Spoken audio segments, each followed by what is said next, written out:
Spiritual pride. Spiritual pride. It's something we probably all have a little bit of. I'm not aiming this discourse at any individual. I'm not here to knock anybody or anything, but it's an extremely important topic because it's something that may inflict any one of us. So, first of all, we'll look at my opening scripture, which is Proverbs 16:18. Pride goeth before destruction, and a haughty spirit before a fall. So here it explains that pride is very destructive.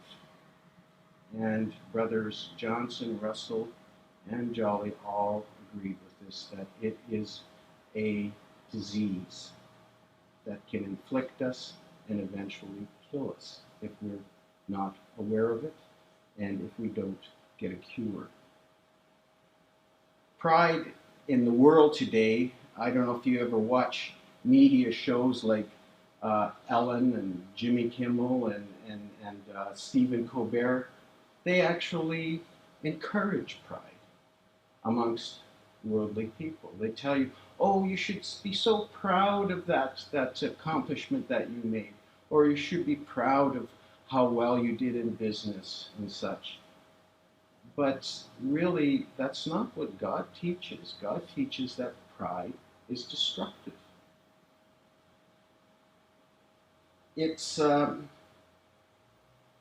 encourages to the point that they encourage each other to the point that in receiving this poison of taking on pride in themselves, that these people think that they're made out of some special dust of the ground. People of the world today really have nothing justly that they couldn't be proud of. What are they proud of? They're proud of their ancestry. Ancestry, to be proud of who you were born to, you don't have any control over that. And if you really look at ancestry, you don't have to go very far back, and you realize that there are some pretty shady characters in the past. I mean, you look at it, you have 2 parents, you have 4 grandparents, you have 8 great-grandparents, you have 16 great-great-grandparents. You see where I'm going here. You go back 32 generations, you've got most of the world, 2 billion great-great-great-great-great-grandparents, right? And there's probably some pretty shady characters amongst them, right? And some pretty bad people. So ancestry is a foolish thing to be proud of. Education. People are proud of their education. I've got a PhD or this and that, you know. Well, you know, where did they get the knowledge? They learned it, and other people have learned the same knowledge. And if they don't keep up on it, you know how science is and everything, new advancements come in. If they don't keep up on it, they lose it anyway. So it's kind of a silly thing to be proud of. Beauty. They're so proud of their beauty. You heard the saying, beauty is only skin deep, right? I remember I saw a Peanuts cartoon, and you know, Lucy, she was bragging to Charlie Brown about how beautiful she was. And Charlie Brown said to her, you know, Lucy, beauty is only skin deep. And she said, oh, but I've got really thick skin. So they're also proud of their riches, of course, but they're usually proud about how much money they have, like Trump. But they never really want to tell you how they got that money, do they? They're not really proud of that. So that's the world, though. And our topic is more or less on the pride of Christians. We're going to divide this up into 2 classes. First of all, the spiritual pride amongst nominal or professing Christians. Nominal Christians are those who go to church for the glamour of it. They're not really consecrated, and some of them even lack a lot of faith. So first of all, we'll look at that. And we've got the two different sections, spiritual pride, and then we'll look at the spiritual pride amongst true Christians. So let's look first of all at the spiritual pride of nominal or professing Christians. They're part of the spiritual structure within their church. They attend the spiritual ceremonies just like all the rest of the Christians within their church, all the rest of the people who go to their church. They hear the sermons, they sing the songs, they go to the regular meetings, they contribute to the expenses of the church, they donate extra money, but they develop a pride that, oh, I donated a little extra, I can donate a little bit more. Or they go to special meetings, they belong to the committees that are within those church groups and stuff, the bingo committee and so on and so forth. And so they develop a pride within themselves that they are a little bit better than everybody else. That everybody really should be similar to them. They develop a self-satisfaction. They think that everybody should worship just like they do. They didn't go because they had any kind of hunger for the truth. They go because they just want to make sure that, there's a possibility that they could go to hell if they don't go. So they want to make sure that they've got that ticket to heaven, right? So they feel that they belong to this group. They usually prefer going to the more loftier churches, the big churches. I had an apprentice one time. He was a young boy. He came from a small town in Saskatchewan, and he started working with me, and he mentioned to me that he was a Christian, and I thought, oh, geez, that's good. I've got an apprentice that's a Christian, and I thought maybe I could, feed a few seeds into him on the truth. And I asked him, so have you found a church here yet? And he said, oh yeah, I'm going to the Calgary First Pentecostal Church. Well, I knew what that church was. They even advertise on TV. They're that big, right? And they even have their own program on our local station. And he was so proud that they found out that he was a good singer. And so right away they put him into one of the shows, And so he actually invited Sister Cecile and I to this Easter show to come and watch. We did. We went to watch it and stuff, and there was a pride of being part of this wonderful church. He probably, he asked me what church I go to. I told him, well, I go to the church of 10898 Harvest Lake Way in it's based, she said, oh, really? There's a church there? Yeah, it's my mom's home. And oh, how many? Well, there's about 12 of us. It didn't fit with him, right? He had too much of that kind of pride. Amongst the nominal Christians, there are Christians who really don't even go to church. They don't think that they need to. They figure, well, I can, be a good person without going to church. I can pray. I don't do any of the bad things. I don't drink. I don't party and so on and so forth. So what they're really saying, though, is that I don't really need to be going to church, and I'm better than they are. Isn't that pride? Spiritual pride, of course. So now we're going to get into the spiritual pride of the true Christians.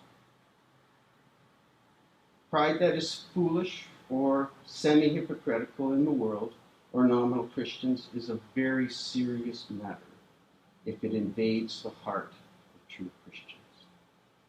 Why the difference? During the gospel age and harvest, those spirit-begotten could have lost their life in the second death if they succumbed to spiritual pride. Youthful worthies and ours could have lost their standings as Levites if they succumbed to spiritual pride. And if we let spiritual pride take us over, we could eventually lose our life within the millennium here, because it is an inflicting disease and it will destroy your ability to think proper. James 4:6. But he giveth more grace, wherefore he saith, God resisteth the proud, but giveth grace unto the humble. Who was the first to manifest spiritual pride? Who? Satan. Exactly. Satan. For thou hast said in thine heart, I will ascend into heaven. I will exalt my throne above the stars of God. I will sit upon the mount of the congregation in the sides of the north. I will ascend above the heights of clouds. I will be like the Most High. If this isn't spiritual pride, then what is it? He was proud of himself.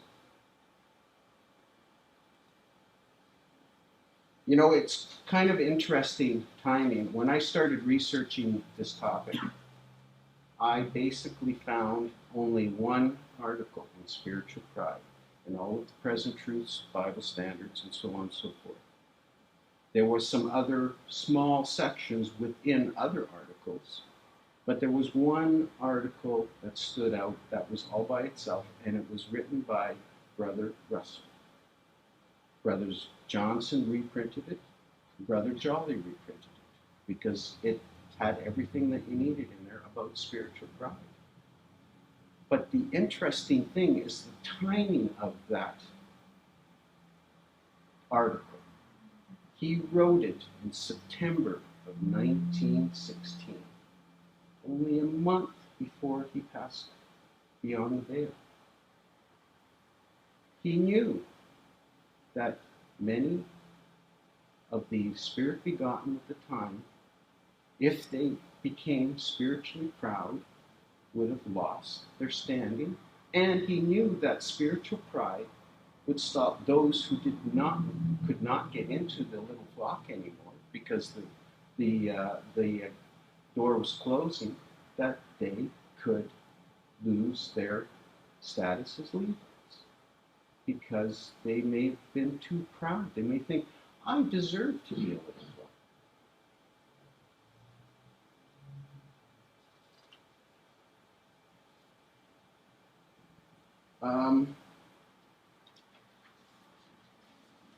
The Apostle Peter warned of spiritual pride in 1 Peter 5:6.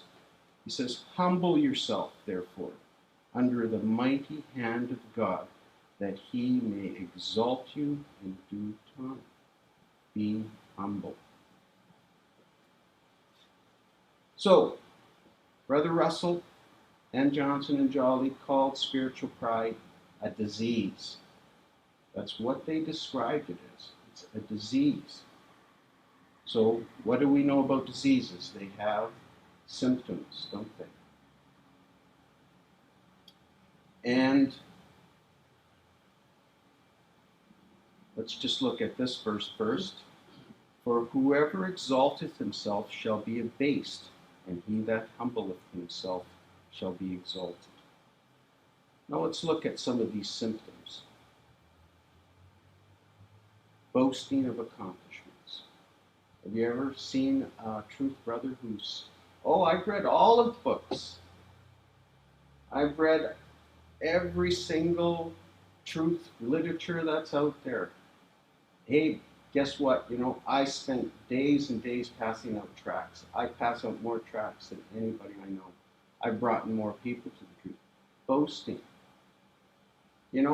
Boasting and pride is a disease that makes everybody sick except the one who has it. So that's one of the symptoms. Condescending attitude. You think you're better than it. Someone gets up here to say a prayer, to start a meeting or something, and he's not as eloquent in his speaking. Stumbles a little bit, and oh, gee whiz, I could have said that way better than him.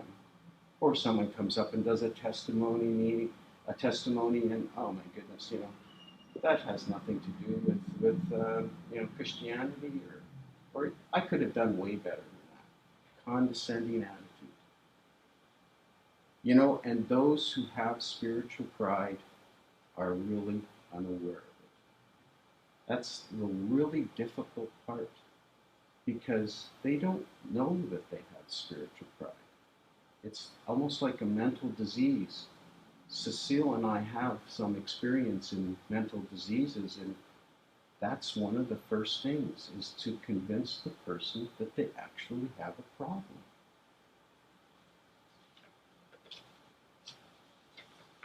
Let's look at Philippians chapter 2, verse 3. Let nothing be done through strife or vainglory, but in lowliness of mind, let each esteem other better than themselves. Always look at yourself lower than others.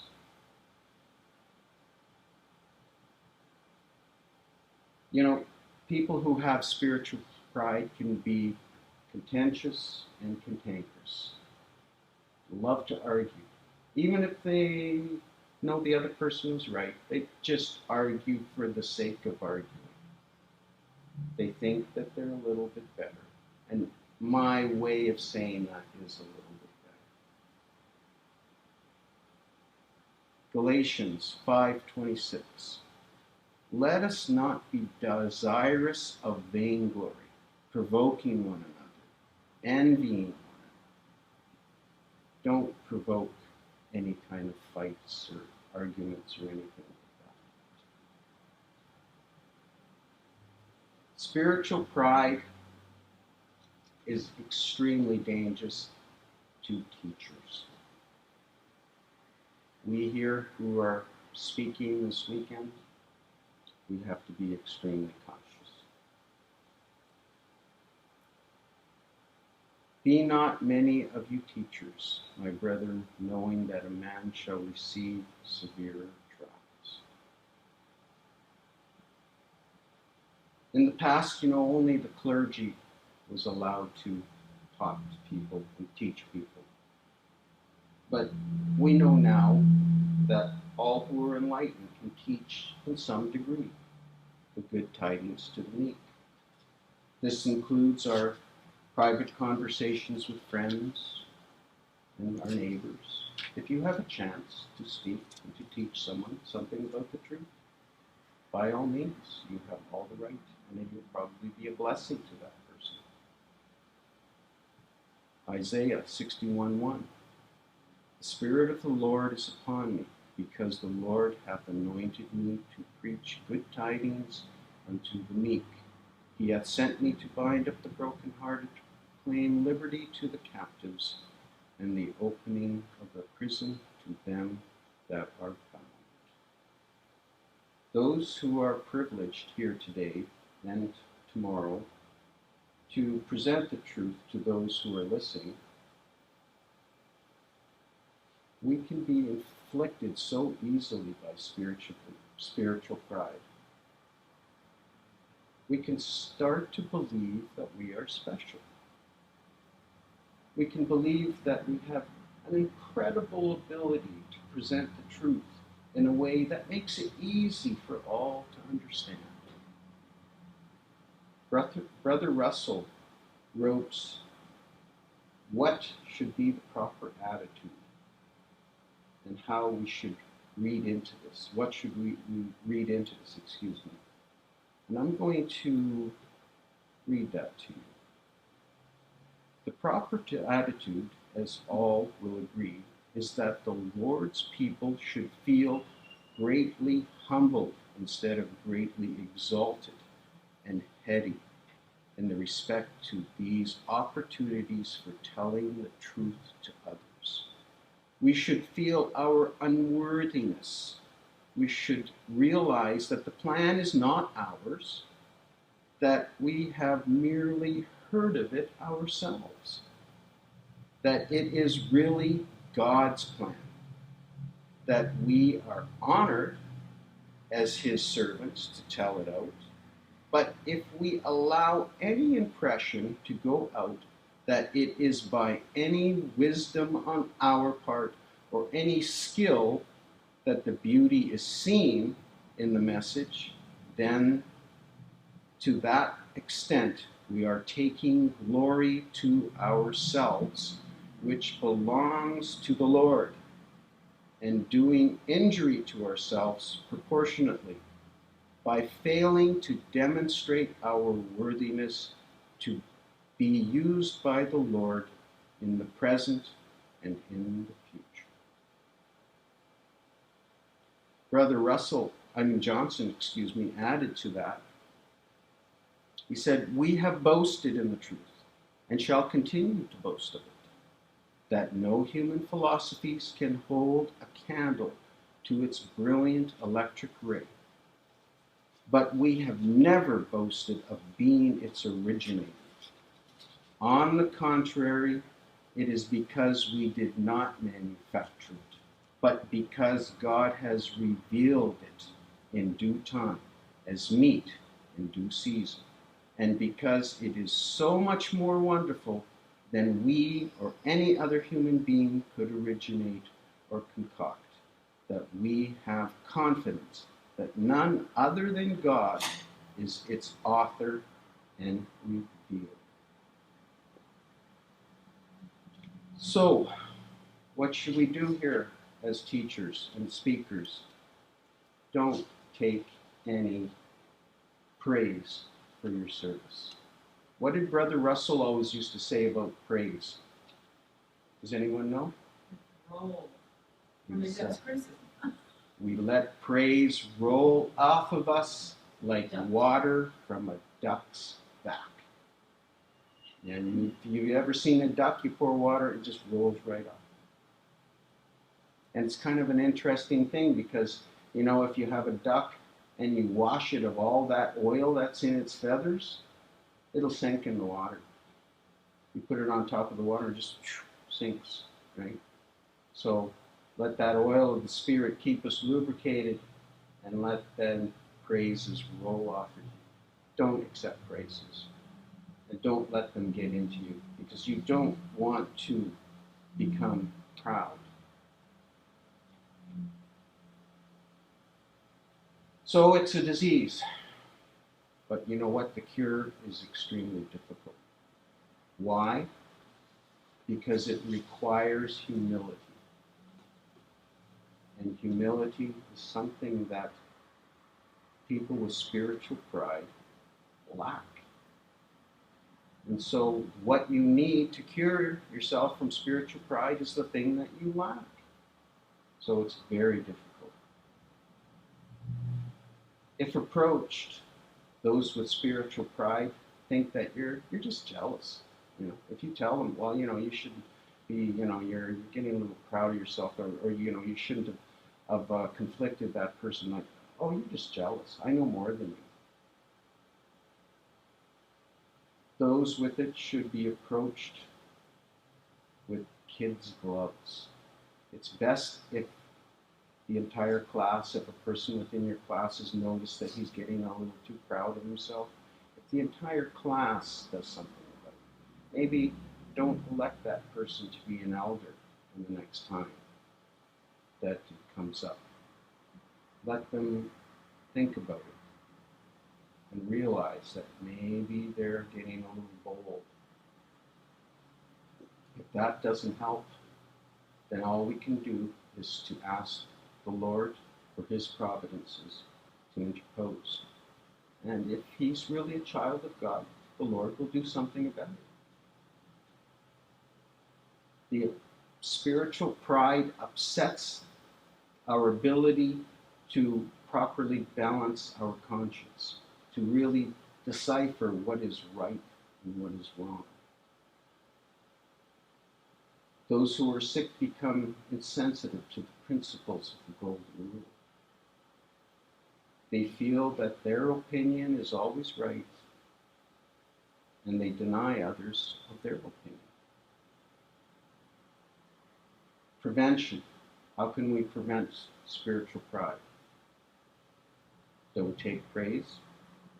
Also, if we look at Ephesians 5:15, see then that we walk circumspectly, not as fools, but wise.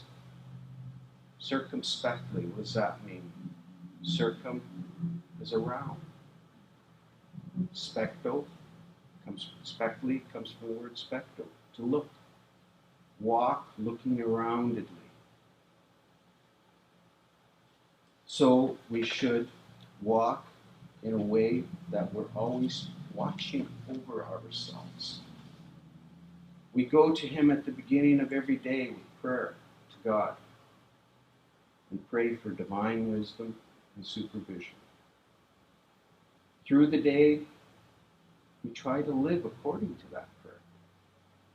And at the end of the day, we examine ourselves, look deeply at ourselves, and examine what did I do wrong, what didn't I do at all that I should have done. But examine all aspects of what you did that day. And so, I'm going to close this out with a little illustration that was drawn by my son. And here we have a little Christian soldier. We were sang the song Christian Soldier last night. Well, here's our Christian soldier. He's a patient. He's got diagnosis is spiritual pride, and he's getting an intravenous of humility. So it's going directly to the heart. May the Lord add His blessings.